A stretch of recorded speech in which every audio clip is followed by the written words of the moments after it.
Tai va, tai mes šiandien vėl susitinkam, kaip ir kiekvieną mėnesį, bandom ieškoti aktualių temų ir kalbinti įdomius pašnekovus. Tai šį kartą su mumis yra Povilas Aleksandravičius, filosofijos daktaras, jeigu teisingai prisimenu, taip, dėstytojas Mykolo Riomerio universitete ir turbūt Europos humanitariniam. Taip. Tai va, ir pakalbėsim tokiom įdomiom temom, kurios dažnai praslysta pro akiratį viešosiuose medijose ir kartais nežinodami tų temų konteksto ir gelmės, mes kartais vargiai galim suprasti tą šiuolaikinę tokią truputėlį geopolitinę mąstyseną, ideologinę mąstyseną, kaip ir ant ko sukasi tas pasaulis, kaip formuojasi valstybių politika ir ar iš vis šiais laikais jau galim kalbėti apie valstybių nacionalinės politikas, gal atsiranda kitos jėgos struktūros, konjunktūros, kurios ima veikti globaliai, netgi labiau negu kai kurios pavienės valstybės. Tai kalbėsim apie tam tikrą tokią korporatyvinę galbūt ideologiją ir besiformuojančias jėgas, korporatyvinės ir tam tikrus žmonės, kurie inspiruoja galbūt tą mąstymo kryptį tam tikrą. Ir pabandysim suprasti tuos laikus, kuriuose mes čia gyvename. Tai pradėsiu ko gero nuo tokio, sakykime, bendro klausimo. Tarkime, kada mes kalbame apie dabartinį 21 amžių, paklausiu aš tada gerbiamo Povilo, kaip jūs matote, ar mes grįžtame istoriškai apsukę tam tikrą ratą ar spiralę, ar mes vėl grįžtame prie tam tikro utopinio mąstymo, ar nekartosime tam tikrų ankstesnių utopijų klaidų, kada jos baigdavosi katastrofomis ir kokiomis utopijomis dabar gyvena vakarų pasaulis. Tai neabejotinai grįžtame prie utopijos ir tas žodis jūsų pavartotas grįžtame, kartojasi, jis yra labai tikslus. Nes žmonija visais laikais gyveno utopijomis, dėja. Ir tos utopijos žmoniją labai kankino, jos paprastai baigdavosi kraujo upeliais, bet žmonija truputėlį galbūt iš to pasimokiusi, iki galo tikrai nepasimokydavo ir visi jas atkrisdavo. Klausimas, kodėl taip yra ir kodėl dabar mes grįžtam prie utopijos. Pirmiausiai, kodėl apskritai žmonija, ar kažkokia tauta, ar bendruomenė, ar netgi žmogus kartais savo asmeninių utopijų ir klejonių gali prisigalvoti. Kodėl mes įeinam į šitą fantasmagorinį, utopinį pasaulį? Tai, turbūt atsakymas, bent jau kaip aš esu supratęs, tyrinėdamas šios procesus, yra žmogaus prigimties neišsipildymas. Tol, kol žmogaus prigimtis, tiek kiekvieno žmogaus individuali asmeninė originali prigimtis, tiek mūsų apskritai žmogiška prigimtis, tautos prigimtis, civilizacijos prigimtis ir visos žmonijos kaip tokios prigimtis nesirealizuoja, tol kol ji lieka užspausta, tol kol ji lieka neišpildyta. Visą laiką yra grįžta tas neišsipildymas, tos nerealizuotos energijos, utopijų, fantasmagorijų, sąmokslo teorijų, psichozių, kuo jūs tik tai norite pavidalais. Ir žmogaus prigimtis yra labai turtinga, labai sudėtinga, kartais labai kreiva, kartais labai užslėpta. Žmogaus prigimtį suprasti yra labai sudėtinga, nors ji buvo labai stipriai supaprastinama, įvedama į kažkokias schemas tokias. Trampam, 1, 2, 3, štai jums schema, aš viską supratau apie žmogaus prigimtį. Ir čia įvyksta, visais laikais įvykdavo tas žmogaus prigimties supaprastinimas, kuris neleisdavo jai normaliai išsiskleisti ir tada kartais nejučiomis, bet galų gale labai su didelė jėga žmonės prisigalvodavo utopijų, fantasmagorijų, psichozių, ir kurios baigdavosi karais. Ir dabar žmonija, aš manau, ir vėl, mes žinom pastaraisiais laikais, čia taip iš karto turbūt visi nurodytumėte tas dvi didžiasias utopijas - komunizmą, ten fašizmą ir panašius dalykus. Ir mes galime aiškintis atskirose tautose, kaip veikdavo tas fantasmagorinis lygmuo utopinis. Bet šiandien atrodo, kad mes demokratinėme pasaulyje taip pat krypstame į naują utopiją, kuri gali baigtis, padėtis nėra labai raminanti. Tai sakykit, ar šiandienos technologiniai projektai, tokie kaip dirbtinis intelektas, transhumanizmas, kriptovalstybės, yra tos naujos utopijos formos, kurias galim matyti? Visi technologiniai dalykai, jie yra neutralūs. Tai yra dirbtinis intelektas ir visos kitos technologijos, socialiniai tinklai ir taip toliau, jie gali pasitarnauti arba realybei ir labai realiems, tikriems politiniams projektams, arba be abejo jie gali pasitarnauti utopijai, fantasmagorijai, neurozėms didinti ir taip toliau. Tai yra technologijos, jos gali arba padėti mums plėtoti mūsų prigimtį, arba kaip tik atvirkščiai vystyti jos iškrypimą ir blokuoti jos tikrą vystymąsi. Tai čia tos technologijos, jos tik tai amplifikuoja, tai yra paspartina, padidina mūsų gyvenimo pasirinkimus, asmeninius ar kolektyvinius. O ar manytumėt, kad technologijų kūrėjai šiuolaikinių tampa savotiškai naujaisiais ideologais šitame laikmetyje? Šiuolaikinės technologijos, jos yra nepaprastai galingos. Taip, dirbtinis intelektas, internetas, dirbtinis intelektas, turbūt čia visi suvokite, kad tai yra milžiniška galia, milžiniškas instrumentas, kokio iki šiol galbūt žmonijoje dar nebuvo.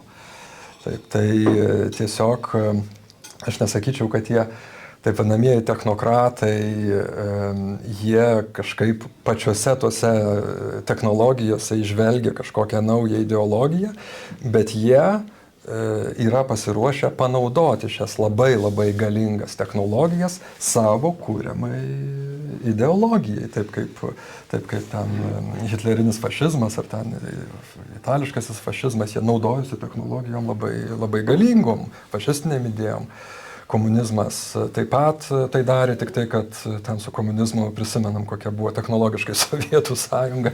Jiems, ačiū Dievui, su technologijomis ten jie nelabai draugavo ir tai yra viena iš priežasčių, dėl kurių jie sužlugo, bet šiandien Kinija su technologijom atrodo pradeda draugauti labai labai gerai, iš čia didysis pavojus. Mes imkime tokius vienetus, kaip pavyzdžiui Islamo valstybė, taip, kuri čia buvo sunaikinta, subombarduota, ačiū Dievui, Sirijoje ir panašiai, jie ten buvo visiškai archajiška ideologija, naudojanti ten žmogaus prigimties instinktus, ten apie tai čia galima atskirai kalbėti, bet jie suprato vieną dalyką, reikia naudotis technologijom. Islamo valstybė, jie savo tuos uždirbtus už naftą ir už narkotikus milijonus ir turbūt milijardus visiškai investavo į pačias naujausias technologijas. Jie tą labai gerai suprato, kad per technologijas jie išgyvens. Tai žodžiu, tas technologijas mes galim panaudoti, kam tik tai norime. ir kas tik tai nori, savo tikslais jas gali ir panaudoti. Tai čia taip tendencingai galima būtų galvoti, kad su kiekviena technologija mes gaunam kartu ir karą. Tai tarkim buvo komunizmas, naujos technologijos, dabar atėjo technologijos, prieš tai buvo tarkim šitą pramonės revoliucija, dar prieš tai lankus išrado kažkokius ir viskai technologiškai kažkokį patobulinimą gauna žmonija, jį nori išbandyti kažkaip tai. Karo pavidalą. Taip išeina. Čia labai įdomu, jūs kampą paliečiate, aš tik tai galbūt taip atsakyčiau, jeigu mes žvelgtumėm į žmonijos istoriją, tai karai nesibaigdavo. Tai buvo ištisa karų virtinė, aš nežinau tokio didesnio kažkokio etapo, išskyrus keletą, apie kuriuos čia galima kalbėti, yra Pax Romana Romos imperijoje, prie tam tikrų imperatorių, ten buvo taikos siekiniai, yra 13 amžius Europoje, bet buvo kryžiaus karai. Tačiau buvo tam tikras apsiraminimas, dabar žinome, Europos Sąjunga po Antro pasaulinio karo, vis dėlto 70 metų mes sugebėjome išgyventi taikoje. Tai su atskiromis labai trumpomis atkarpomis žmonija kariavo visada. Tie karai vykdavo, visada būdavo karų virtinė ir technologiniai progresai, tiesą pasakius, taip pat. Tai yra dedamoji, čia yra žmogaus prigimties dedamoji. Žmogus iš prigimties kuria technologijas ir nuo pat tų pačių pirmykščių technologijų, ten kai išmoko įskelti ugnį, iki dabar technologinės inovacijos vykdavo, tik tai kad, ko gero, moderniaisiais laikais nuo 18 amžiaus tai technologijų išradimai suspartėjo, begaliniu greičiu, ta prasme, neįsivaizduojamu greičiu. Anksčiau tai buvo daug ramiau. Nuo 18 amžiaus inovacijų tas procesas paspartėjo tiesiog fantastiškai. Taip, ir ypač dabar, ir galbūt tas dirbtinis intelektas, kur yra tam tikra paslaptis, kas tai yra dirbtinis intelektas, kokios ten galimybės, aš pats dar neturiu atsakymo. Nežinau, nes arba iš tiesų kažkoks naujas žmonijos gyvenimo etapas, arba mes šiek tiek perdedam tą dirbtinio intelekto potencialą. Čia dar reikės pasižiūrėti, patikrinti, kaip čia su juo bus, bet taip, dabar milžiniškas progresas. Tai va, ir dabar norėtųsi šiek tiek galbūt paliesti tam tikras personalijas, kaip pavyzdžiui, jūs savo straipsniuose esate aptaręs Piterio Tylio vaidmenį ir sakykime, jo kaip tokio, kartu ir ne tik ideologą, bet galbūt investuotojo į tam tikras technologinės kryptis, kur dėka tam tikrų finansinių instrumentų, finansinės galios gali įtakoti vystimasi tam tikrų technologijų. Nors ir be kito ko, pats kaip asmuo, Piteris Tylis, jisai turi kaip ir įspūdingą išsilavinimą, įspūdingus, sakykime, tos intelektinius gebėjimus. Jis labai gabus yra, taip. Ir daugelio laikomas genijum, ir galbūt norėtųsi keletą galbūt aspektų apie tai, kas jis yra ir kokio masto jo svarba yra šiandieniniam, tam tokiam technokratiniam tam pasaulyje ir ar mes jį galim vadinti kažkokiu tai savotišku lėlininku visų tų technologinių įrankių, visų tų technologinių įgalintojų kontekste ir kaip mums suprasti tą jo tikrąjį vaidmenį. Net nežinau, nuo ko pradėti atsakinėti šitą klausimą, nes Piteris Tylis yra be galo marga, turtinga, prieštaringa, mano požiūriu labai destruktyvi asmenybė, bet kiti jo žavisi, kiti sako, kad jis yra ateities pasaulio, viso pasaulio ir ateities žmonijos kūrėjas.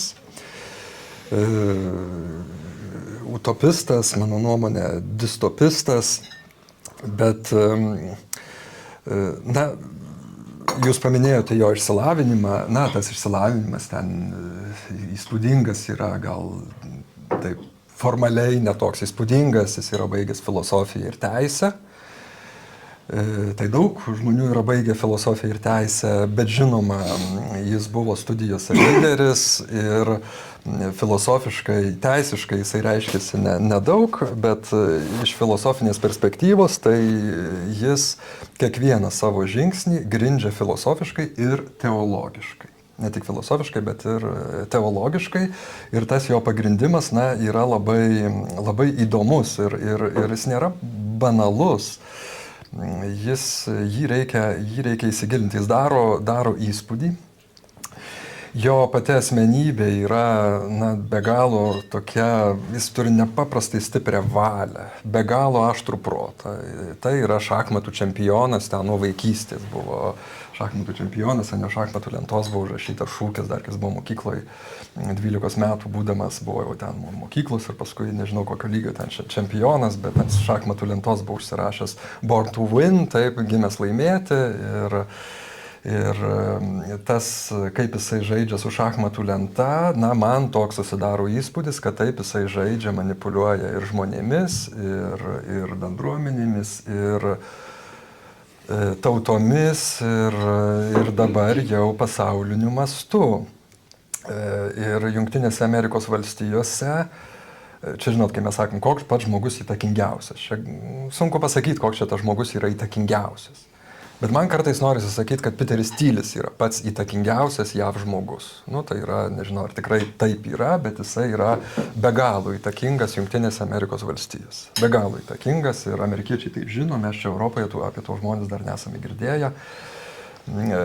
Ir dabar kalbant apie jis yra puikus, genialus socialinis inžinierius.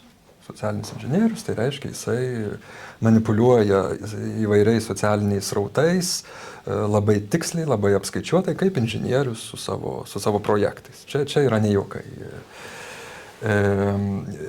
Ir dabar štai Donaldo Trumpo patekimas į valdžią 16 metais, kurio niekas nesitikėjo, ir paskui jo perrinkimas praėjusiais metais.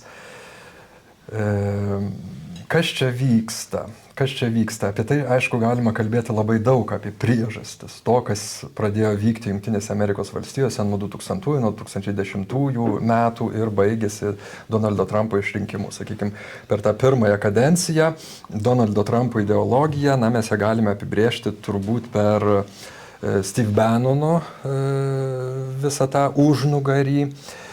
Dabar Steve Bannonas yra, po to, kai Trumpas pralaimėjo rinkimus, buvo kaip ir nustumtas į šoną ir čia į pirmą vietą, taip atrodo, išeina Kurtis Jarvinas, Nikas Landas ir štai tokie mąstytojai. Tačiau, kas yra įdomu, kad abiejais atvejais, tiek 15 metais, tiek dabar, užnugaryje, ar tai Bannono užnugarį, ar tai Jarvino Nikolando užnugarį, yra Peteris Thilis.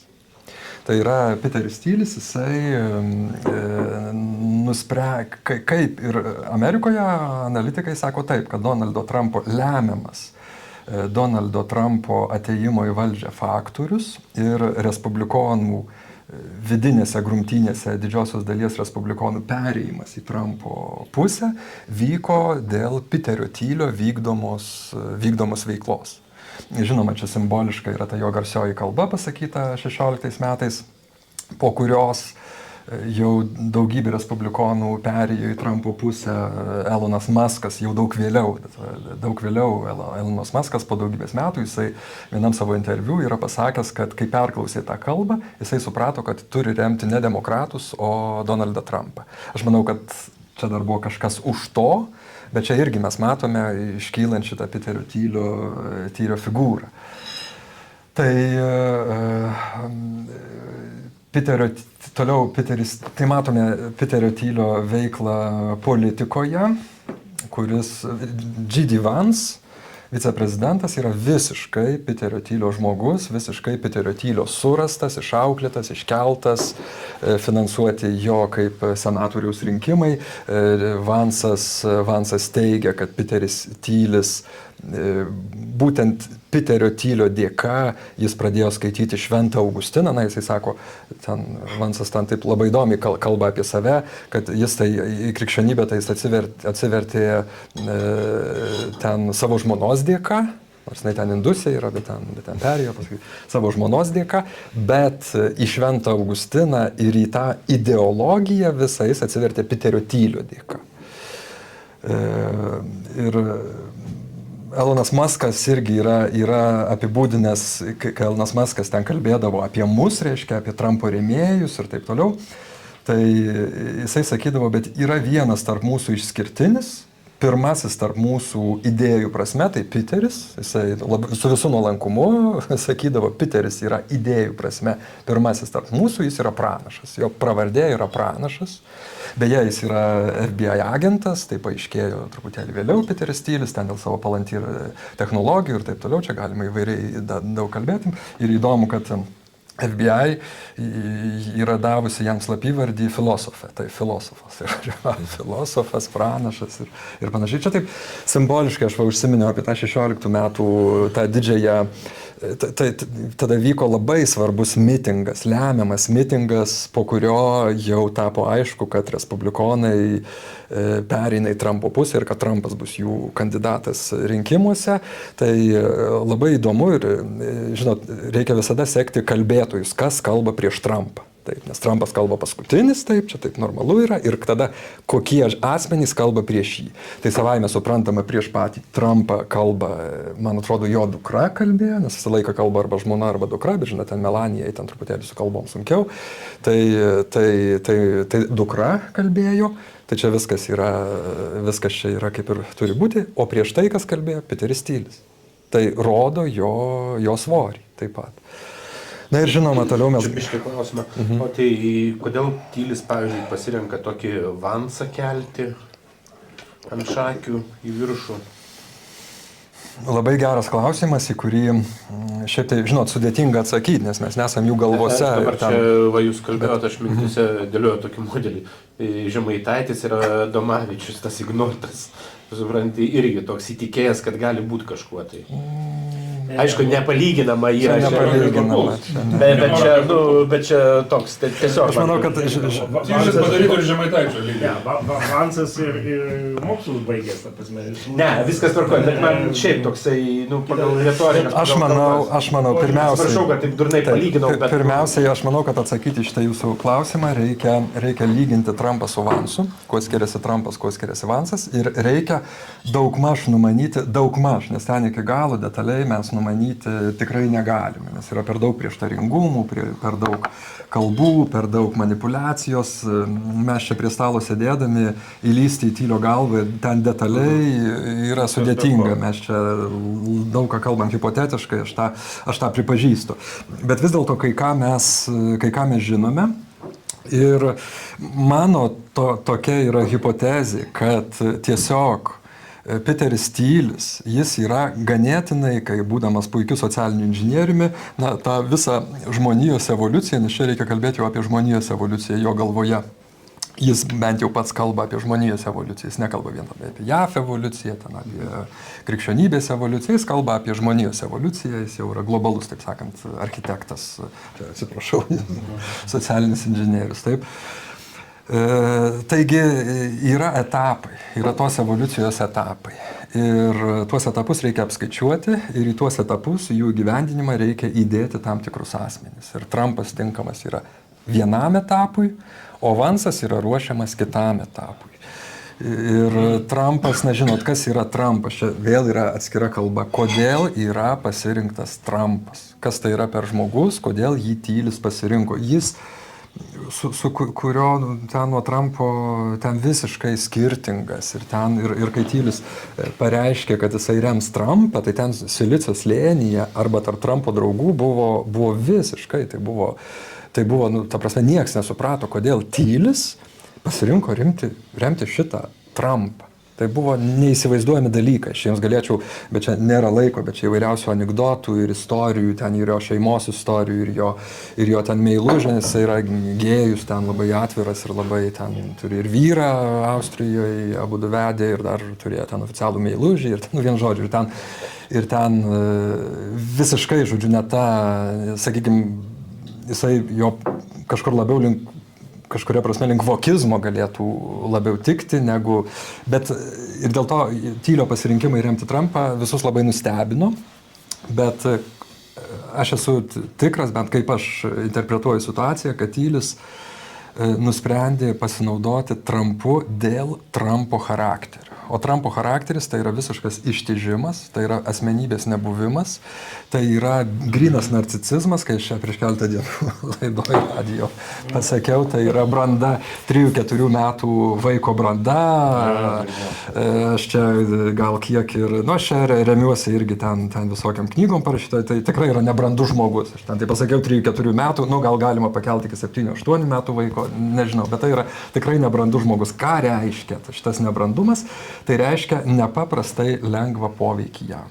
Kas pas jį paskutinis ateina į jo kabinetą ir jam, atsiprašant, palaižo vieną vietą, tai yra pakutena ten, kur jam jautru, o vaikui pakutenti ten, kur jam jautru yra labai labai lengva, tai tas ir turės Trumpą. Ir čia, kaip sakoma, Trumpas yra tuščia vieta, kurio rankose yra milžiniška galia, nes jis yra JAV prezidentas. Ir klausimas yra ne Trumpo sprendimai, ne Trumpo ten kažkokios mąstymai, kurių jis neturi, nes ten matom, kaip ten keičiasi. Viskas priklauso nuo to, kas laiko Trumpą, kas jam daro įtaką, ir visos kovos tiek Amerikos viduje, Trumpo aplinkoje, tiek pasaulyje yra dėl to, kaip nueiti pas Trumpą, jam pakutenti ir padaryti jam įtaką. Tai yra tikroji kova. Ir čia Tylis tai labai gerai suprasdamas, jis suprato, kad jis, būdamas labai gudrus ir turėdamas genialų manipuliatoriaus talentą, galės savo kišenėje turėti Amerikos prezidentą. Ar jam tai sekasi ar ne, čia yra klausimas, nes čia, kaip sakoma, yra sudėtingi dalykai. Bet jis Trumpą, kuris yra nebrandus, bet su milžiniška charizma, čia dar yra klausimas, ne kiekvienas nebrandylai yra išrenkamas prezidentu. Trumpas turi milžinišką charizmą, vienas neprieštarauja kitam.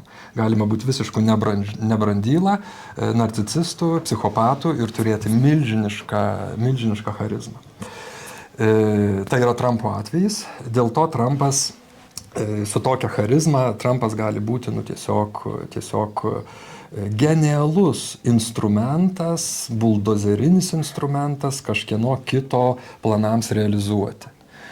Mano reiškia tokia hipotezė, kad Trumpas tiesiog yra Tylio ir jo aplinko žmonių naudojamas kaip destruktorius, kaip buldozeris, kuris griauna dabartinę pasaulio tvarką, tam, kad po to būtų galima padaryti kažkokią kitą pasaulinę tvarką. Ir va čia, kai tas bus kitas etapas, čia jau ateina Vansas, kuris jau yra mąstymas, jau jo yra nukreiptas, jau čia yra, Vansas čia jau yra visai kitas dalykas. Čia jau yra asmenybė, čia jau yra pasirinkimai, čia jau yra normaliai funkcionuojantis protas, čia jau yra apsiskaitymas, mokslai ir... Karinė patirtis. Taip. Jau Vansas čia jau yra aktyvus dalyvis, tik žinoma, jis yra skolingas Tyliui, viską. Sakykite, koks tai tikėjimas yra? Tikėjimas, kuria prasme? Tikė žmonės, ką jie tiki? Jie ideologiškai eina kažkur kartu? Tai pirmiausiai tai žmonės labai nori tikėti. Žmonės kažko įtikinti yra labai labai paprasta. Ypač dėl to, ką aš paminėjau iš pat pradžių, kai žmonės jaučiasi blogai, kai žmonių prigimtyje yra kažkas nerealizuota, kai talentai viduje spaudžia ir tu nežinai, kas su tavim darosi, kai tu nejauti savo vertės, kaip Junktinėse Amerikos valstijose vyko šita vinerio lūzerio visa ta logika, kuri psichologiškai nepaprastai vargina. Čia Europoje tai ten buvo labai daug kas moderuojama, sušvelninta, ten socialinė apsauga, ten visi šitie dalykai ir čia tas vinerio lūzerio ta logika, jinai buvo daug švelnesnė, jei tu ten Europoje būdamas ten tampi lūzeriu, tau kažkas nepavyksta, tai dar gyvenimas yra nesibaigęs. Tuo tarpu Amerikoje ten labai aštru yra ir žmonės tai labai labai vargina ir jaučiasi tas didelis psichologinis nuovargis. Ir plus dar čia reiktų atskirai kalbėti apie vokizmą. Čia dar yra viena tema, vokizmas, žinot, kas tai yra, kur čia jis yra kilęs iš nepaprastai sudėtingos Jungtinių Amerikos valstijų istorijos, be galo sudėtingas, ten santykiai su juodaisiais ir taip toliau, kur tiesiog tos problemos nebuvo išspręstos ir pasireiškė labai labai iškreiptų vokizmo pavidalu, kuris irgi labai išvargino ir išgąsdino Amerikos visuomenę. Tai va, nuovargis, baimė, gairių neturėjimas, vertybinių sistemų griūtys. Įvairiai mes čia galime analizuoti procesus vykusius Jungtinėse Amerikos valstijose pastarąjį šimtmetį ir ypač dabar. Bet faktas tas, kad žmonėms reikėjo kažko didžio. Jie tiesiog prašė. Čia labai, labai vertinga, aš manau, paskaityti tokio Gustave Le Bon, prancūzų filosofo, dar prieš 100 metų parašytą knygą Minios psichologija. Išversta į lietuvių kalbą. Minios psichologija, aš manau, kad ten labai puikiai yra atskleista, kaip žmonės nori ir dėl kokių priežasčių jie nori tikėti bilenkuo. Tai reikia jiems tik tai pasiūlyti gerą produktą. Ir čia jau socialiniai inžinieriai, socialiniai manipuliatoriai tokį produktą jiems pasiūlys, reikia tik tai lyderio. O Trumpas yra kaip nulietas lyderis dėl savo charizmos. O toliau jau mes čia galime žiūrėti turinį. Žinot, Trumpas, čia jau, aš manau, buvo pasirinkimas. Trumpas galėjo būti vokistas, Trumpas galėjo būti nacionalistas, Trumpas galėjo, kas tik tai nori. Tai yra žmogus be jokio turinio. Kokį ten turinį jam duosi, toks jisai ir bus. Ten, kai jis ten kalba apie vertybės, tai čia bet reikėjo tik tai būtent jį užpildyti tam tikrų turinių, kuris kalbėtų ir prašau, jis viską laimėjo. Jis kalbėjo iš tiesų apie problemas, kurios ilgai nebuvo sprendžiamos, ten ir santykiai tarp įvairių tautų, imigracijos dalykai, vokizmas, ten dar vienas dalykas, kuris mane labai labai stulbino. Čia tai yra genialus socialinis manevras. Trumpas paprastų žmonių gynėjas prieš korumpuotą elitą. Tai va čia yra tiesiog stulbinančiai. Tai bet Lukašenka tai jis buvo kolūkietis, jis buvo kolūkio pirmininkas. Laimėjo ant tos bangos, kad sutvarkysim viską. Bet ką aš noriu, tai Žemaitaitis jis irgi, bet ką aš noriu pasakyti, kad Trumpas jisgi yra tipiškas to elito atstovas. Jisgi yra tas, kuris jau jeigu mes ieškom korumpuoto elito, kuris yra visiškai atitrūkęs nuo liaudies, tai yra Trumpas, ten gimė su auksiniu šaukšteliu burnoj. Ir ten švaistęs milijardus ir gyvenęs ten visiškai, visa šita Einšteino istorija, tai rodo, reiškia, tą elito atotrūkį, tarsi ir kitos planetos žmogus. Ir dabar jis yra pasirinktas kaip gynėjas nuo to elito. Čia buvo labai geras sąvokos, kad kolektyvinis Bidenas buvo, dabar kolektyvinis Epšteinas atėjo. Bet aš tik tai norėčiau pasakyti, man atrodo, kad jūs vis dėlto kalbant apie Trumpą šiek tiek, čia yra amžina metodologija suprimityvina. Nes prielaida, kad 3 metų vaikas gali laimėti prezidento rinkimus, nes, mes turėjom palyginimui. Jo oponentė, tai irgi Kamala Harris, tokia irgi pati iš savęs, nieko turinio jokio neturinti, reiškia. Bet nepaisant ten milijardų dolerių investuotojų ir viso kito, reiškia, ją, taip sakant, sulėlinti nesugebėjo, kad nelaimėtų. Jeigu tu neturi kažkokio vidinio užtaiso, tai tų prezidentų rinkimų taip paprastai nelaimėsi. Ir kitas dalykas, nu, ta prasme, taip, čia yra, kaip čia pasakius, reikia, taip, čia yra toks labai paprastas gajus mitas, reiškia, jį labai suprimityvinti tą Trumpą, o jis vis tiek dabar, lyginant netgi pirmą kadenciją ir antrą, labai stipriai skiriasi, reiškia, jis labai taip, reiškia, veikia. Labai, kaip sakoma, nu, kaip jis tam tikrą prasme realizuoja savo planą, ką jis iš tikrųjų buvo deklaravęs prieš tai. Ir aš sakyčiau, kad, nu, kitas dalykas, kad taip, tas jo psichologinis portretas, kad jis narcizas yra ten toks didybės manija serga, ten jam ten tų, reiškia, auksinių ten, reiškia, prizų reikia, taip toliau. Tai viskas tvarkoj, bet, ta prasme, iš kitos pusės, tai čia beveik bet kokį ten politinį lyderį galima to apkaltinti. Nes, pavyzdžiui, paimkite tą patį Makroną. Taip. Jis yra irgi toks pat narcizas, tik tai jisai, nu, kaip šiek tiek iš kito politinio lauko atėjęs ir labiau ten toks, nu, kaip sakoma, labiau suvaržytas. Žiūrėkit, Vytautai, žinot, iš kur man atėjo šitas apskritai vaiko, tą lyginimai su vaiku? Man atėjo iš tokios prancūzų filosofijos katalikų Chantal Delsol, kuri yra, mes su ja labai gražiai bičiuliaujamės ir jinai būtent mane pakvietė čia į Paryžių, į tą Paryžiaus akademiją, nes jinai yra akademikė, čia sausio 26 dieną susitikti su Peteriu Tyliu, ten toj darbo grupiai. Tai va, ir Chantal Delsol čia mano kvietimu prieš 2 metus buvo atvykusi į Lietuvą ir davė interviu Lietuvos radijui. Ir kalbėjo apie padėtį Prancūzijoje, apie prezidentą Makroną ir jinai ištarė, reiškia, tuos žodžius per radiją, taip, galite visai Lietuvoje tai nuskambėjo, sako, kalbėjo apie Makroną, sako, Makronas tai yra mažametis vaikas su labai gerai išvystytomis smegenimis. Bet mažametis vaikas, branda yra mažamečio vaikas. Aš paskui jos klausiu, kiek jūs metų jam duoda, jis sako, 5 metus. Tai Makronas reiškia. Tai aš manau, kad apie Trumpą galima pasakyti analogiškai ir turbūt apie ne vieną politiką mes galim kalbėti tokius dalykus. Ir 3 metų vaikas, tiesioginė ta žodžio prasme, žinoma, kad negali laimėti rinkimų.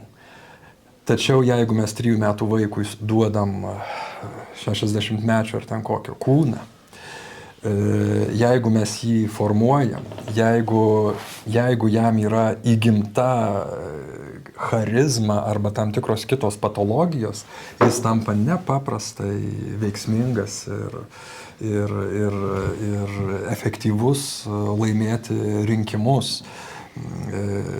Todėl aš, jūs sakote, Trumpas realizuoja savo planus, bet kuriuos dabar planus, nes viską, ką jisai kalbėjo, mes galime atsekti vienokios ar kitokios įtakos, kurie prieina prie Trumpo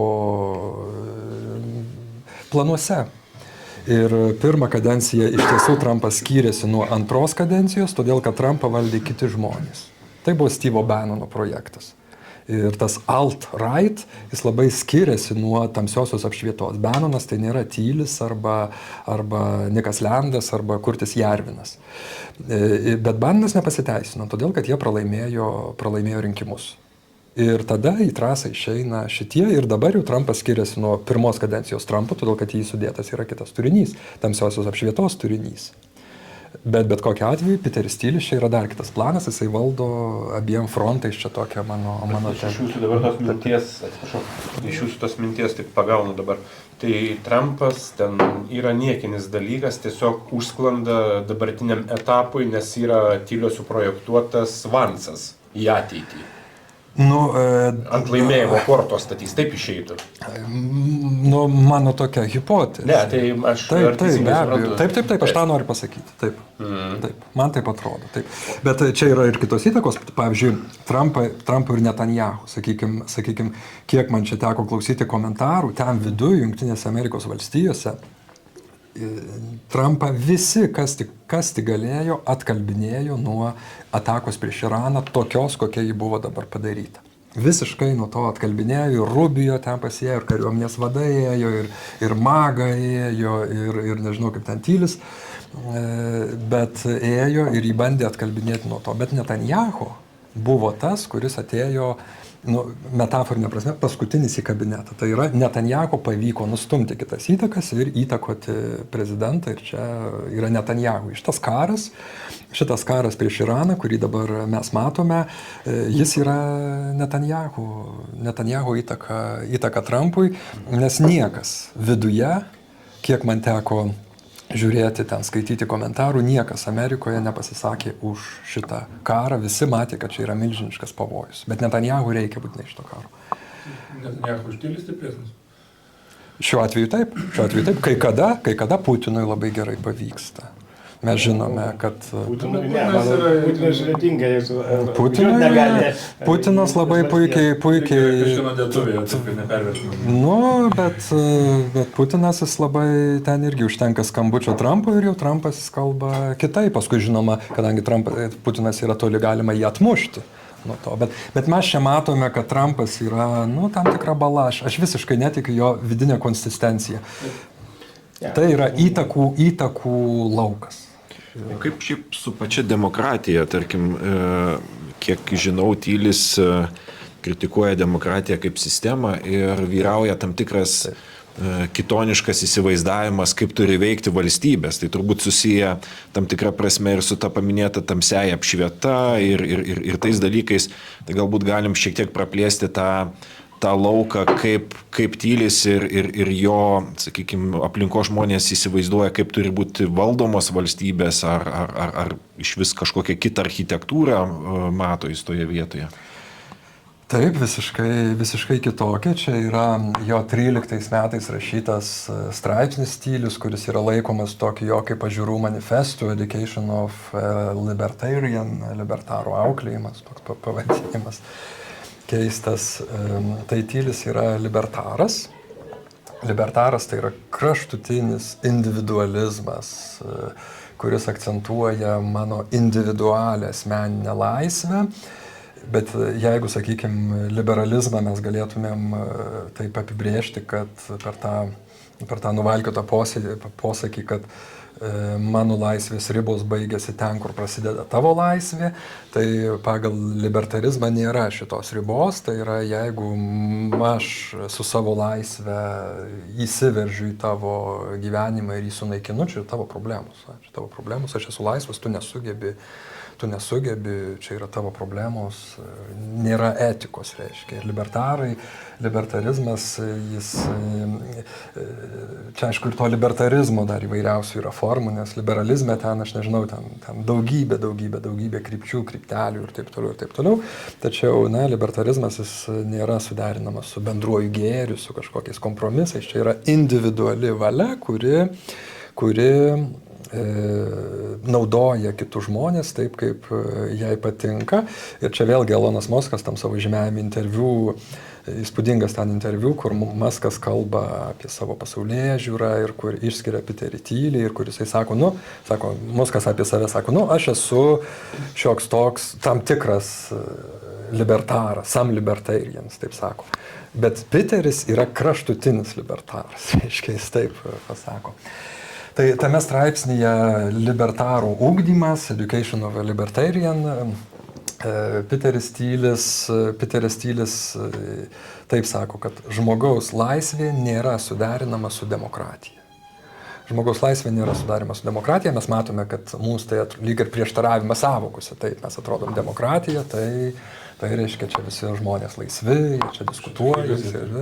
Taip, ir pagal Tylį žmogaus laisvė nėra suderinama su demokratija, todėl kad laisvam žmogui yra neįmanoma daryti kompromisą. Laisvam žmogui yra neįmanoma prisijimti kažkokį kolektyvinį sprendimą. Ten, kur yra kolektyvinis sprendimas, ten baigėsi žmogaus laisvė pagal Tylį.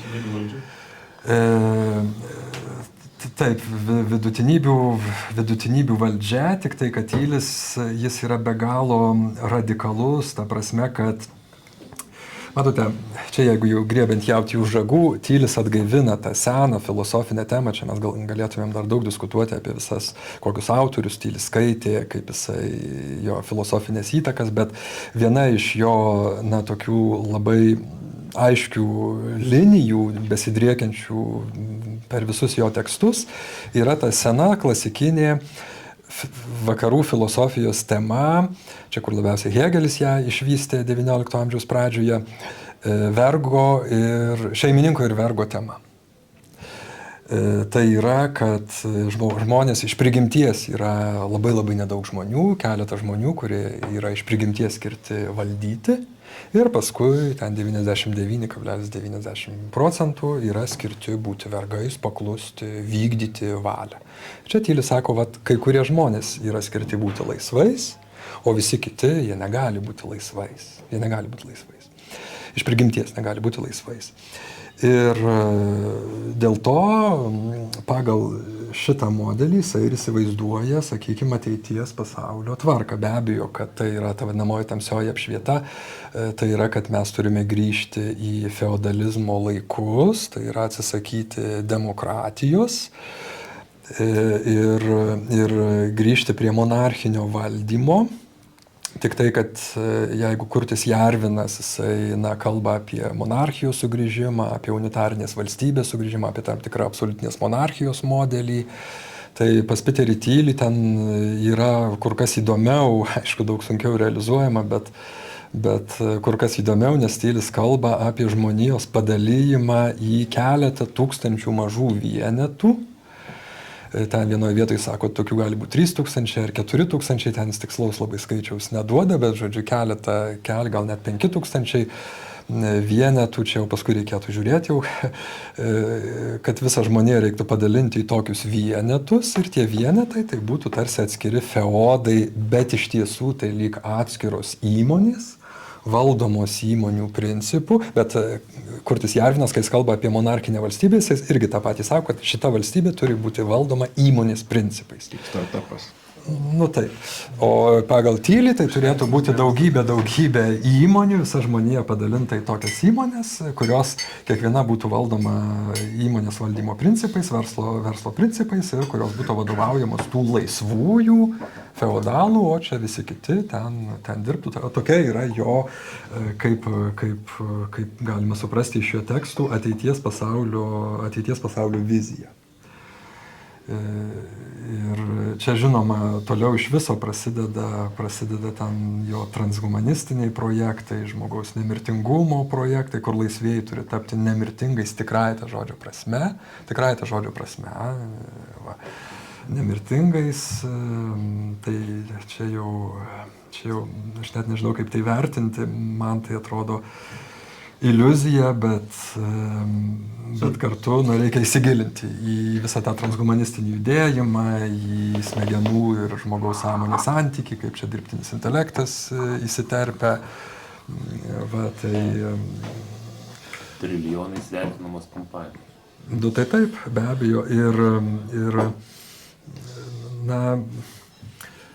Tai žodžiu, dar kažkokią mintį turėjau, dabar pabėgo, bet gal... Tai man, kai jūs dabar pasakėt, man vieną filmą priminė, čia toks buvo holivudinis, kad nemirtingiai turi tapti, kai maudydavosi kažkur ir jie vis ten kokiam 1000 metų vis nemirtingi tampa.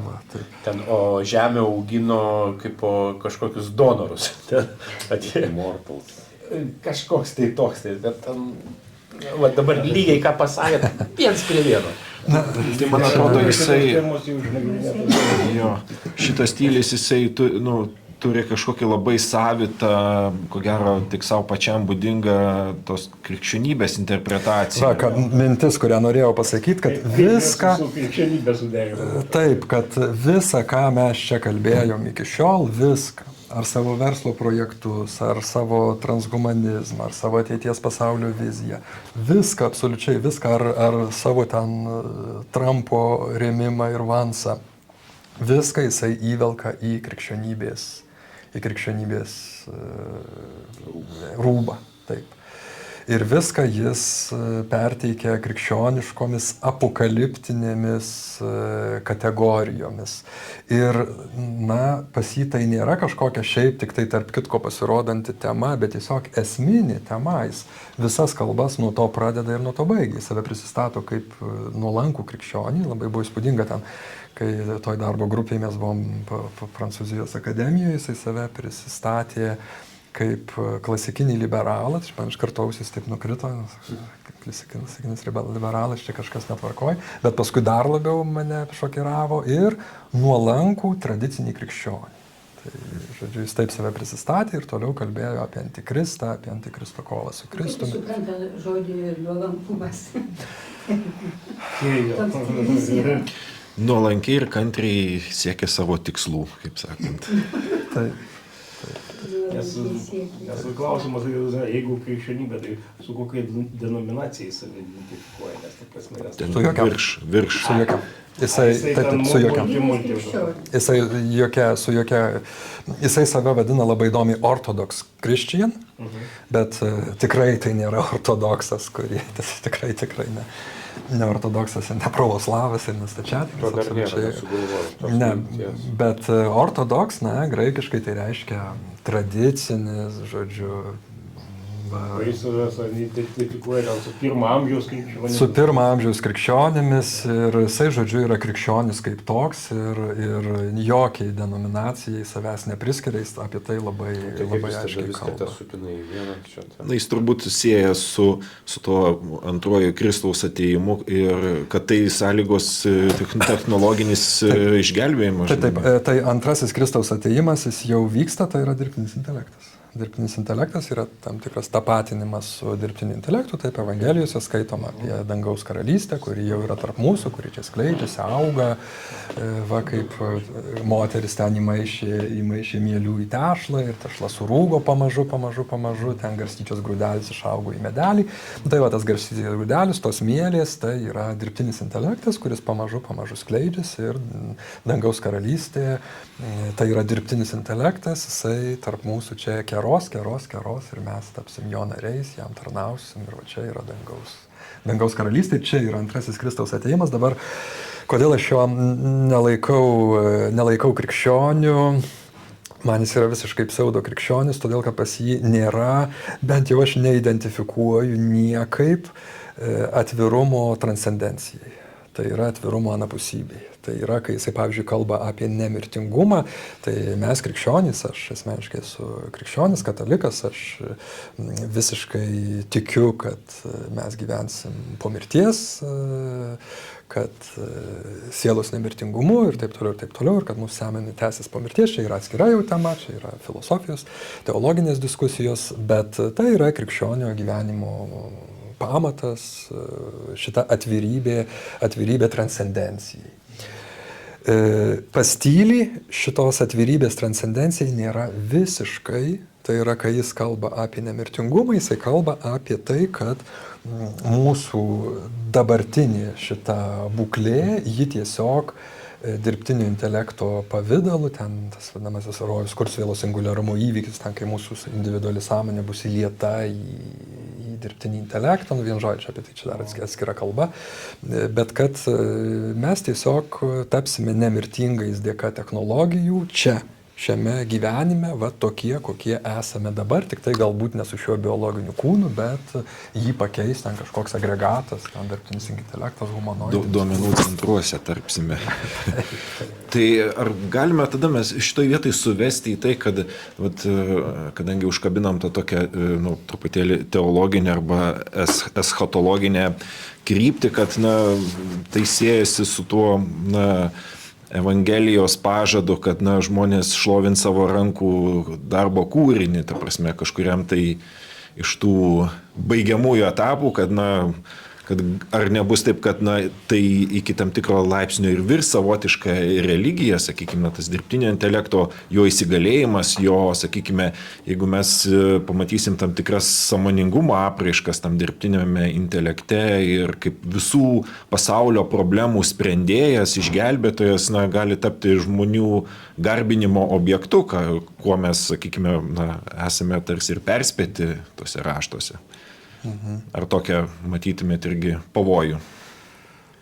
Tai visiškai pritariu, taip. Taip, čia yra pavojus, stabmeldystės pavojus, tik tai, kad, žinoma, žmonija visais laikais savo gamindavosi stabukus, tas aukso veršis, ten, čia yra archetipas, tai čia mes nuolat gamindavomės vienokius ar kitokius stabukus. Be jokios abejonės, dirbtinis intelektas yra vienas iš jų ir labai galingas, labai patraukiantis, nes, na, stabukas, va, jūs paminėjote sąmoningumą, stabas neturi sąmoningumo, aukso veršis buvo negyvas, taip, bet žmonės jį suprojektuodavo savo ten neišsipildžiusią prigimtį ir suprojektuodavo kažkokias asmeninės savybės. Štai stabas mus išgelbės, stabas mus girdi, stabas ten auksinių veršių pasimelskim ir mums viskas bus gerai.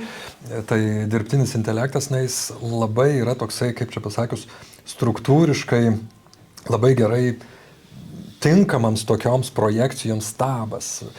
Aš esu visiškai įsitikinęs, aišku, apie dirbtinį intelektą. Dar yra atskira kalba, mane tai labai dominanti tema yra dirbtinis intelektas, kas tai yra ir kas jo ten viduje vyksta. Bet aš dirbtinėme intelekte, aš tikrai pritariu tiems, kurie neigia dirbtinio intelekto galimybę įgauti sąmonę ir tapti sąmoningu. Man atrodo, dirbtinis intelektas tikrai negali niekaip ir iš principo tapti sąmoningą būtybę, bet dirbtinis intelektas, jo yra tokia struktūra, ypač generatyvinis dirbtinis intelektas. Tiesa, dabar kalba apie superdirbtinį intelektą, aš nežinau, kas tai yra, bet ten turi ateiti kažkoks superdirbtinis intelektas. Tai tada pažiūrėsime iš naujo šitą klausimą.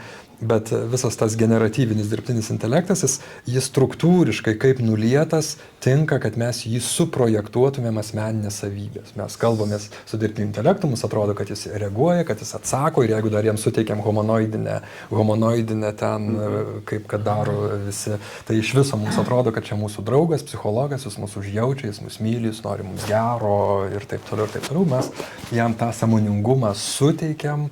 Ir čia jau yra, na, labai, aš manau, labai pavojinga. Sakykit, ar dirbtinis intelektas jūsų manimų yra pažinus?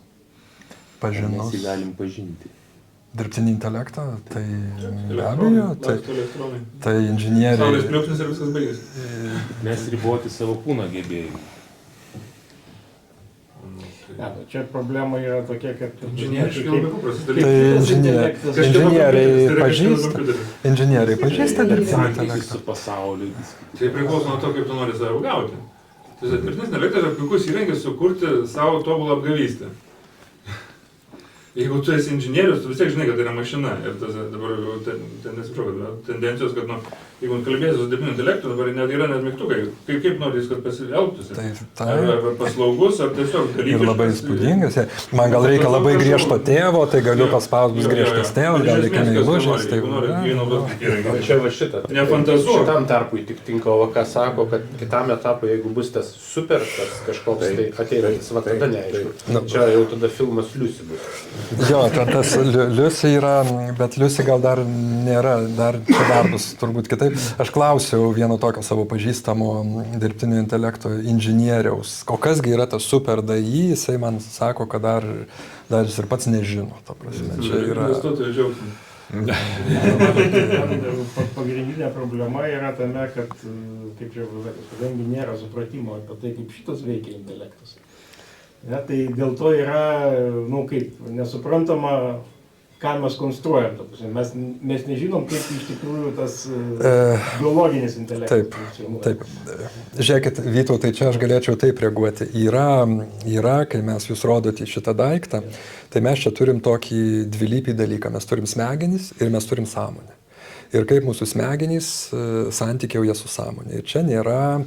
Ir čia nėra taip paprasta atsakyti šitą klausimą. Ir neuromokslai, jie apie smegenis, tikrai toli gražu dar ne viską žino, bet jau žino labai labai daug. Bet apie sąmonę, čia jau kalba filosofai apie sąmonę, bet neuromokslininkai apie sąmonę kalba labai labai mažai. Čia turi būti dialogas tarp neuromokslininkų ir filosofų, kas yra beje labai įdomu, ten hard problem of consciousness, bet kai mes kalbam apie dirbtinį intelektą, tai visi dirbtinio intelekto inžinieriai jums pasakys, kad mes kūrėme dirbtinį intelektą, mūsų idealas sukurti dirbtinį intelektą, kuris atkartoja smegenų veiklą. Tai yra neuroninės jungtis, tik tai, kad ten elektroninių jungčių pavidalų ir tai jie kalba apie smegenis. Ir paskui grinai dėl kalbinių nesusipratimų, aš manau, jie tam projektuoja sąmonės sąvoką į tai. Ir taip kaip mes į smegenis negalim, mes labai dažnai smegenis ir sąmonę tapatinam. Čia yra klaida, mes negalim tapatinti smegenų ir sąmonės. Čia yra atskira problema, kurios labai gili filosofinė problema, bet kai mes labai lengva ranka sakom smegenys, bet įsivaizduojam sąmonę, tai yra klaida, tai nėra tas pats dalykas. Tai dirbtinio intelekto meistrai, jie orientuojasi į smegenis ir kai jie kalba apie sąmonę, tai jie daro tą klaidą, nors iš tiesų...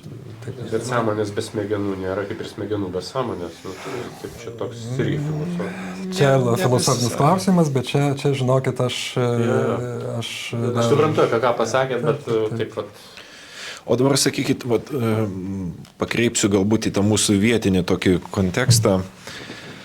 Be abejo, visos tos ideologijos, tos srovės, mąstymo kryptis ir panašiai, ką mes girdėjom, jos veikia tam tų finansinių, institucinių, geopolitinių galybių fone ir tarsi mums tokiem kaip mažiem Lietuvos mastu, sakykime, bandant išlikti tarp tų naujų požiūrių, kokios tos naujos valstybės, nauji feodai, tie vadinami, kaip jie galėtų rastis, bet aš visgi, ar jūs sutiksit su manim, kad turiu tokią viltį, pats kaip krikščionis, kad Dievas yra tų mažutėlių ir mažųjų pusėje, kad tos galybės, kartais jos būna tokiam moliniam kojam, kad ir kokios jos atrodytų galingos ir kaip mum išstovėti dabar tam 21 amžiui, kad mes tą savo valstybę, savo tą tautinį identitetą išlaikytumėm, kad kažkaip vis dar galėtumėm kalbėti apie Lietuvą tokią, kokią mes ją suprantam, o ne skaitmeninę ar virtualią kažkur patalpintą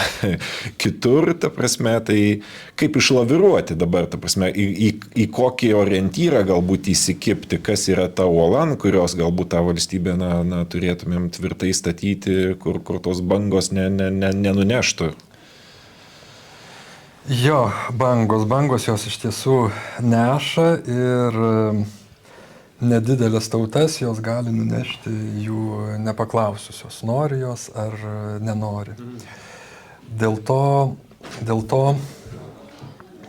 aš manau, kad mums Lietuvai yra egzistenciškai esminis dalykas būti patikimuose aljansuose, draugiškuose aljansuose. Ir čia Europos Sąjunga ir NATO yra pirmoji grandy. Deja, mes žinom, kad su NATO dėl neaiškių procesų Jungtinėse Amerikos valstijose gali būti visaip ir dėl to aš sakyčiau, kad Europos Sąjungos stiprinimas, militarizavimas, bendros gynybos politika visais lygmenimis nuo dronų iki atominio ginklo yra būtinybė ir autonomija NATO struktūrose. Tai yra, jeigu ten viršaus nebeliktų, jeigu JAV kristų dėl kažkokių dalykų, tai kad Europa būtų autonomiška gynybinė prasme dėl Rusijos. Tai ką ten gali žinot, kaip ten su Kinija bus ateityje. Tai čia yra pirmas dalykas, kad mes galim kalbėti apie tapatybę, apie tautinės vertybės, bet mums reikia pirmiausiai gynybos. Gynyba. Čia yra svarbu. O gynyba mums reiškia aljansą. Ir toliau, kai jeigu mums pavyks apsigaubti šiuo šarvu gynybiniu, tada, žinoma, mums reikia kalbėti apie vidinį, dvasinį stuburą, apie tvirtą nacionalinę psichologiją. Ir čia reikia Čia yra įvairiausios racionalumo formos. Čia yra kaip padaryti, kaip ugdyti žmonės, kaip skatinti mąstyti, kaip realizuoti va tą prigimtį, apie ką aš kalbėjau iš pat pradžių. Čia... Kaip paskatinti Lietuvos žmonės? Tyrimai atlikti rodo, kad socialinis mobilumas Lietuvoje yra pakankamai mažas. Socialinis mobilumas. Aukštai mokslo reiškia, kas tėvai turėjo aukštai mokslo, kas neturėjo aukštai mokslo reiškia, tyrimai rodo, kad Lietuvoje pakankamai mažas socialinis mobilumas. Jo, aš tai galbūt čia kalbėčiau taip, kad, bet čia vėlgi, nežinau, ar čia Lietuva, tai čia apskritai reikėtų kalbėti apie visas demokratinės šalis, kaip mums demokratijose realizuoti žmonių tautos kaip kolektyvo, bet taip pat atskirų žmonių individualias, originalias, asmeninės prigimtis. Nes mūsų prigimtis sudaryta iš dviejų sandų. Iš kolektyvinio sando ir iš mano individualaus asmeninio sando. Ir čia aš ateidamas, mačiau dabar Vilnių iškabintą, čia Vilniaus licėjaus moksleiviai iškabinėja Vilnių įvairiausių klausimų tenai. Ir vienas iš tų klausimų, kodėl mūsų demokratijos tokios trapios.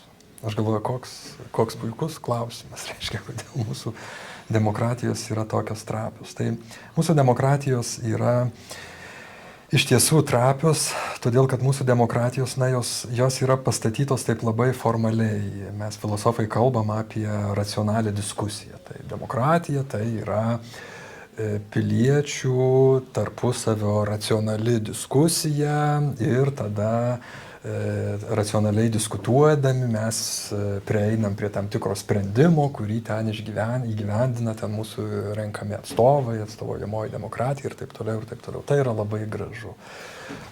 Problema yra ta, kad mūsų tą argumentatyvinį, loginį, matematinį tą racionalumą, jį labai lengva yra iškreipti.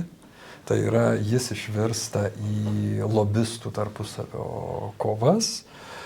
Ir mūsų demokratija labai lengvai virsta į demagogiją, bet ypač, kodėl mūsų demokratija yra labai trapi, todėl kad daugybė žmonių mūsų demokratijose jie nedalyvauja jokioj viešoj diskusijoj, todėl kad dalyvauti viešoj diskusijoj yra sunku.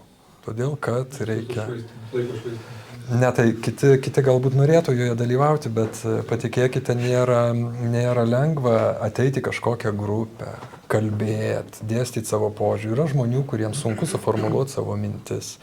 Yra žmonių, kurie neturi laiko šitiems dalykams. Yra žmonių, kurie yra labai drovūs, yra ligonys, yra ir dalyvauti toje, žinote, būti racionaliai dalyvauti viešoje diskusijoje, man gal, tai čia labai sudėtingas dalykas. Ir dėl to mūsų demokratijose yra susiformavusi, ir iš čia tai utopija, apie kurią mes kalbėjome, yra susiformavęs minia žmonių, kuriems tai, kas vyksta tame, tos vadinamosios racionalios viešos diskusijos lygmenyje, jiems tai yra visiškai svetima. Jie savęs neatpažįsta tame.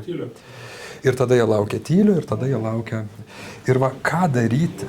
Ką daryti, kad žmonės galėtų demokratijoje išreikšti save. Ir čia, aš manau, reikia keisti racionalumo formas. Apie tai yra mąstoma. Yra Prancūzijoje toks filosofas Paul Ricoeur ir jo mokinys Jean-Marc Ferry, kurie aš čia gegužės mėnesį esu pakvietęs į Lietuvą, bet jam, nežinia, ar atvažiuos, ten jam yra problemų su sveikata. Jisai yra kalbėję apie tokį naratyvinį racionalumą. Tai yra, kad visuomenės audinys būtų toks, kad yra tam tikros bendruomenės, parapijinės, savivaldybės, ten hobių, tokių diskusijų ratai, bet čia mes labai racionaliai diskutuojam. O galėtų būti tokios įvairiausio plauko bendruomenės, kur žmonės tiesiog ateitų ir išsikalbėtų taip, kaip jiems norisi pagal savo galimybės. Kas yra racionalumas? Racionalumas tai yra tiesos paaiškėjimas, tiesos išreiškimas. Bet tas argumentatyvinis, loginis racionalumas, tai tu čia kalbėk sklandžiai, kalbėk logiškai, matematiškai, padarysi kažkokią klaidą, čia mes tave sukirsime, tu čia turi save atstovėti, čia yra baisu. Tai daugeliu žmonių tai yra nepasiekiama. ir žmonės nuo to pasitraukia, nes nėra tam pajėgus. Bet naratyviniam racionalumui yra pajėgus visi. Kiekvienas žmogus gali ateiti ir tiesiog, kad ir kaip jis, kad ir ką jis pasikalbėtų, su klaidom, darydamas ten argumentacijos kažkokius, galbūt jausmingai kalbėdamas, gal žmogus, net ir psichiniai ligoniai irgi gali dalyvauti naratyvinėme racionalume, tiesiog jie išsikalba ir reikia, čia yra politinio organizavimosi momentas, reikia, kad jie būtų išklausomi, kad tai, ką jie sako, būtų užfiksuota kaip tam tikra valia, kuri yra pasirodžiusi viešoje erdvėje ir kurią reikia atstovauti. Ir va jeigu pavyktų šitą naratyvinį racionalumą paversti politinio proceso ir demokratijos dalimi, čia, aš manau, situacija iš karto pagerėtų. Čia yra tada žmonių prigimtis, ką mes kalbėjome iš pat pradžių, realizuotas. Socialiniai pedagogikui įtrauklusis ugdymas. Internetą išjungti, nes žmogus savo saviraišką realizuoja vienu komentaru. Tai čia yra va būtent, taip. Pasakyti apie jūsų šitą, dabar ką išsakėte, tai man tokia mintis tokia kyla. Mes dar vis kažkokioj tai evoliuciniai raidoj vis vystomės. Buvo bendruomeninė santvarka, buvo ten kažkokios karalystės, buvo dar. Dabar mes pratinamės prie naujos santvarkos ir ūkdomės dar vis. Nes pavyzdžiui, ten tas skandinavų visas pusiasalis ir mes čia Baltijos valstybės taip einančios, kažkokios gentinės buvo ir visą laiką gynėmės kažkokiom gentim. Likščiol ten gyvena lapiai, kažkokie tai ten tie dar gyvena. Dar mes vis pratinamės prie didesnių auditorijų, prie didesnės visuomenės, kad valstybė susideda ne tik iš genties, bet ir iš didelės valstybės teritorijos, kurią tu irgi esi jos dalis ir tu privalai. Nes, tarkim, pagal dabartinius dar kai kuriuos žmonės, ten jie nenori tai mokėti, tai kažkur mokesčius, jie sampratos tos neturi tokios, kad tai yra tu esi valstybė, o ne valstybė tavyje ten kažkaip tai. Tai man atrodo, ką jūs išsakėt, dar mes vis toj evoliucijos raidoj tokioje esam, kad dar mes vis vystomės ir dar bandom prisipratinti tą savoką tokią. Pasakykit, kam daryti kažką, jeigu galima nedaryti. Va. Va čia prie to pačio. Arba reaguojant, šiaip jūsų tą koncepciją apie naratyvinį racionalumą labai priminė anoniminių alkoholikų klubą. Tai reiškia, ateina žmonės su problemom, reiškia, ir jų tikslas yra... Kaip mes čia. Ir kaip tai yra veiksminga. Bet tai, kaip čia pasakius, tai gal labiau, tai yra, kaip psichologinį turi efektą vidinį žmogui, bet, aš nesakyčiau, čia klausimus, ar tai gali peraukti į kažkokį politinį lygmenį. Tai jūsų klausimas yra labai geras.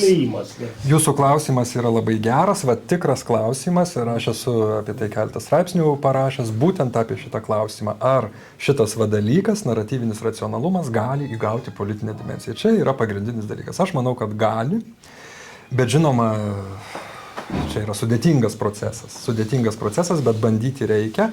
Ir apie tai yra kalbėjęs Polas Rikioras, yra kalbėjęs Jungtinėse Amerikos valstijose, yra tokia Marta Nussbaum, kuri apie tai kalba, apie tą vadinamąjį, kaip ten vadinasi, tai jo savoka, lietuviškai maždaug pajėgumų įgalinimas reiškia, kada visuomenė rūpinasi pajėgumų įgalinimu, nereiškia, kad pasiima mokinį ir jam sako, jei tu ten nemokėsi to, jei ten nemokėsi racionaliai diskutuoti, skaičiuoti, tu būsi loseris ir tau bus labai labai blogai, bet pajėgumų įgalinimas tai yra, kad mokinyje ar bet kuriame žmoguje būtų atpažintas jo talentas, jo realybė ir ją įgalinti.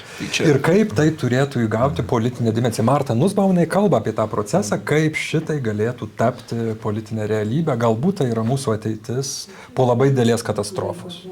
Aš prieš čia labai gerai suvesta ir geras tikrai klausimas užduotas, bet man iškart toks vaizdas susidėliojo iš praeitos diskusijos, nes buvo pas mus Daniel Liupšic. Čia ir kalbėjo apie tą tokią, pavadinsiu ją kolektyvizaciją būna. Tai kaip yra įtrauklumas į kariuomenę Izraelio, visi tarnauja, nesvarbu, kas tu toks.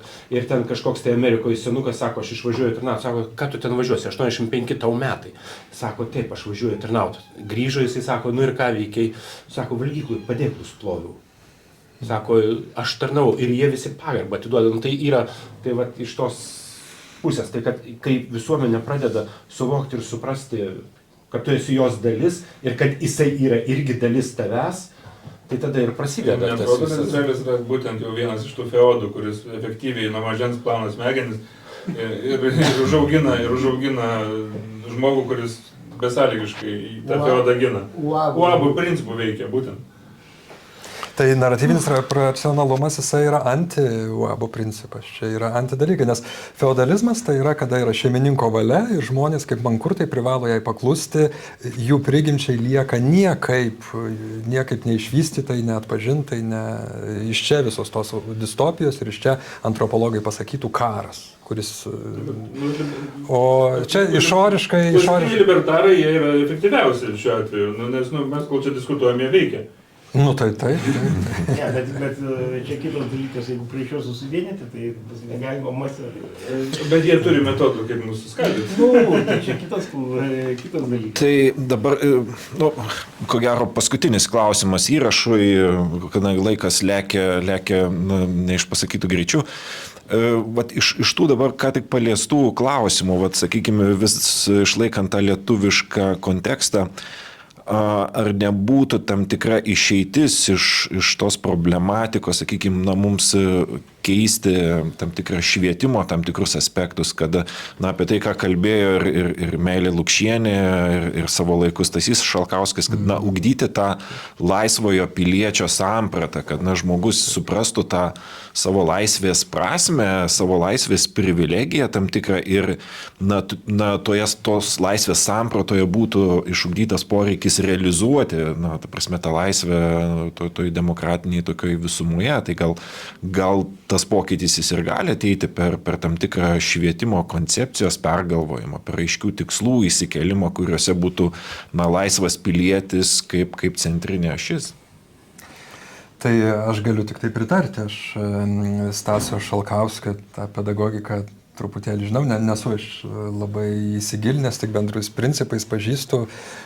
Man atrodo, kad tai yra pagrindas. Man atrodo, kad Stasys Šalkauskis yra filosofas numeris 1 Lietuvoje. Jisai miręs yra, taip, jisai, galima sakyti, pradėjo Lietuvos filosofiją tarpukario Lietuvoje. Jo pirmasis tekstas, genialus tekstas, prancūzų kalba parašytas, aš įskaičiau, genialus tekstas buvo parašytas apie lietuvių tautos tapatybę.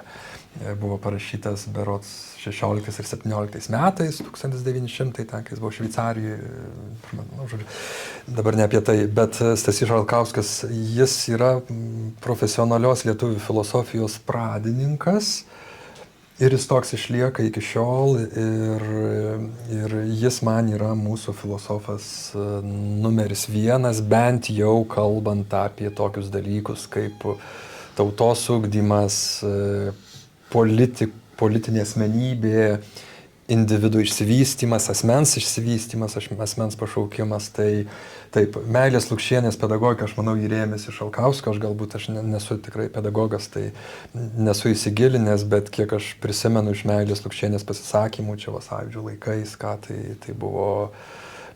Tai į tai reikėjo orientuotis. Ir esmė čia yra būtent ta pati. Esmė čia yra, kad atpažinti vaike, paskui jaunuolyje, bet tai tinka ir bet kuriame žmoguje, čia nuo amžiaus nepriklauso, tai kuo toliau, tuo gal sunkiau, atpažinti talentus, potencialą ir juos įgalinti, juos vystyti, pažadinti laisvę. Man atrodo, Suomija yra adaptavusi šį modelį ir dėl to ten yra sistema švietimo laikoma tobuliausia pasaulyje ir Suomiai, jie yra patriotai, jie yra ten Suomiai, labai rimta yra nacija, kiek aš esu apie ją girdėjęs, nepažįstu nei vieno Suomio, bet gaila. Bet vietoj to mes Lietuvoje esame pasirinkę tokį pačią paprasčiausią, labai instinktyvų edukacinį modelį. Štai yra sąrašas savybių, kokios turi būti.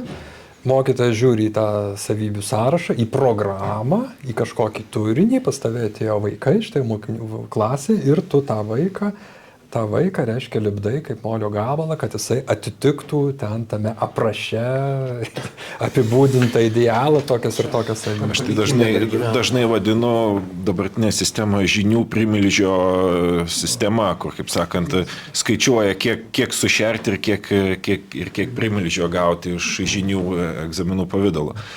Tai žiūrėkit, puiku, kaip sakant, tai tą mūsų įrašinę dalį finalizuojam, pereisim galbūt tokią labiau neformalę, kaip sakyti, galbūt reikia ir pertraukos visiems nedidelės ar panašiai, tai tiesiog jau po to jau pagal galimybės, kaip sakant, kiek mūsų svečias leisis dar kankinamas jūsų paklausimais, tai tiek, bet tai, kaip sakyti, sustiksim turbūt po mėnesio ir pratęsim diskusiją su kažkuo, kol kas dar nežinom kuo. Tai aišku, dėkui visiems, kurie atėjo.